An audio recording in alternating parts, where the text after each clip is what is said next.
Good morning, everybody. This is the intro to an oil pump issue we had at the track.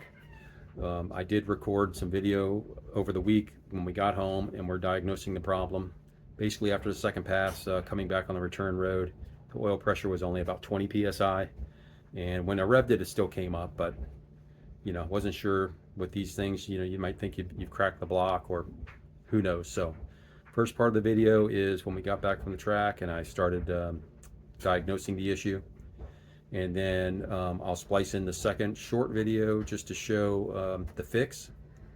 And then we also had a leak, oil leak on a grommet of the F-150, our tow vehicle. So I fixed that this morning and we're good to go racing again. Engine is all back together. Fired it off last night with 65 pounds of oil pressure. It went over 50 pounds of pressure just on the drill, but verified we're getting oil all the way to all the rockers and everything. So we're good to go, guys. We'll get back to the track as soon as we can. There is a grudge race this weekend, Saturday night, but I'm not sure if my son will go with me or not.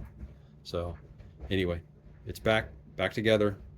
Last thing I got to do is put the diaper back on because we dropped the oil pan. So I got to jack that up and slide that under there. But of course, I wanted to check for leaks and everything first too. So it's the last thing we got to do to be ready to race. So here's part one is the diagnosis, part two is the fix, and then we're good to go, guys. So hope everybody has a great weekend. Thank you. All right, good morning, everybody. Post race follow up. Testing at the track. We did go down and we made two passes. First pass I posted online. Second pass, it got away from me. They switched lanes, and switching into third gear, the car made a move to the center of the track, so I let out of it. The car, three cars ahead of me, the first one, when they switched to the left lane, the first car that went down actually crashed.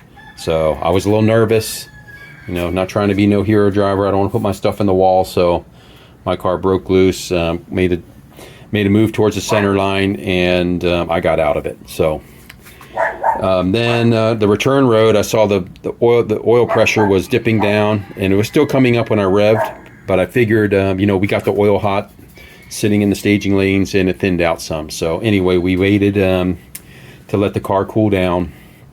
I fired the car back up, started no problem, but the oil pressure didn't come up to like 60 like it normally does. So I immediately shut it off and just said I wasn't going to risk it, so just bring it home. So now doing some testing. Still on the drill, I'm only getting about 10 or 15 psi. And good thing is, I'm going to try to show you this, but right here, the front plug, if you can see the front galley plug, if you can see the front galley plug there, when I spin the drill, oil does come out of the hole. I have a small hole drilled in that galley plug to spray on the distributor gear. So I'll try to show you that if I can. Let me see if I can get this flashlight set up correctly and do this with one hand. But you'll see the oil. You'll see the oil come out of the galley plug here. So I know we're getting oil towards the top of the engine. And again, I'm trying to hold this. Trying to hold the flashlight, the camera, and I'm going to try to operate the drill.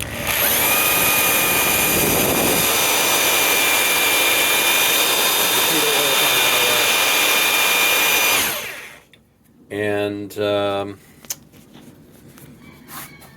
so that's good. So the oil is going from the pan through the filter. It goes through the mains, through the cam bearings, and basically it's making it all the way down this here. And I am getting some oil to a few of the rockers, but not all of them. So we're trying to figure out what's going on there with the load reading. What I'm thinking is maybe the bypass is stuck on the bypass. A little piece of debris or something got in the bypass and stuck it part of the way open. So, but I was able to use this little bore scope and look down here and crank it. And obviously a concern with the stock 302 at about the power level we're running is you can crack the block in the mains, and then of course you'll leak oil internally. I can't rule that out, but I can see two of the mains with the borescope. I can put the borescope down there and see two of the mains. I won't be able to photograph that because I have to, that has to be hooked up to my phone. But let me find the end of this thing.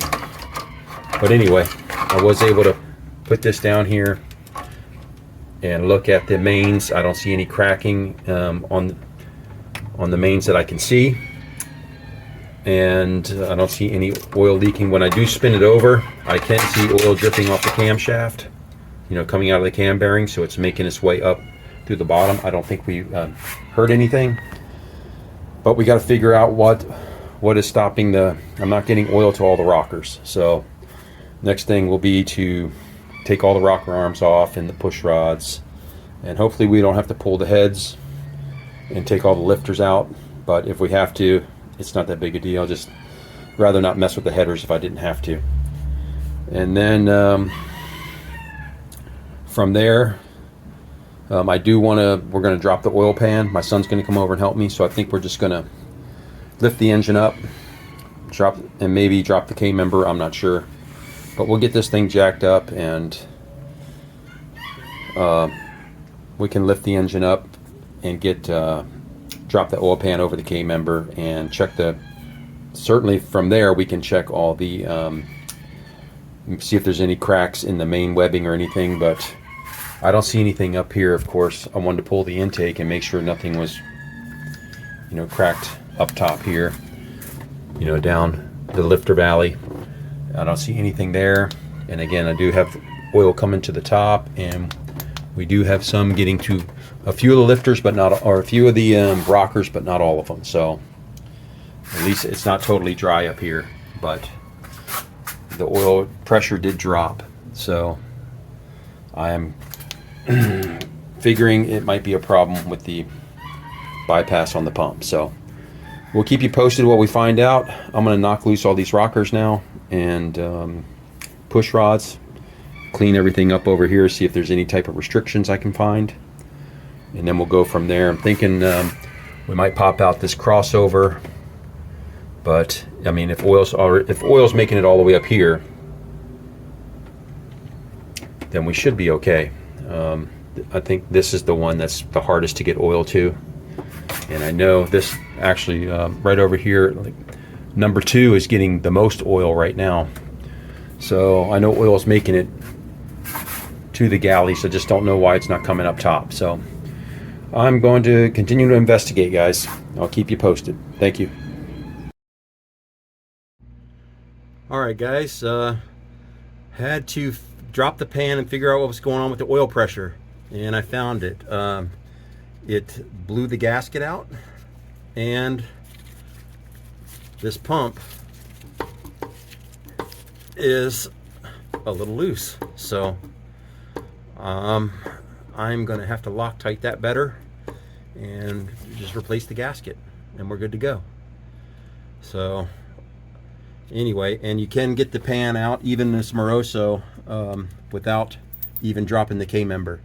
So I did have to drop the steering rack, and then sorry guys, and then of course you got to have the support bar, and I've cranked it all the way up as high as it could go. Well, might have a little bit more, but anyway, that is the update, and I'll get this gasket replaced, get the pan back on there, and we'll see what we got.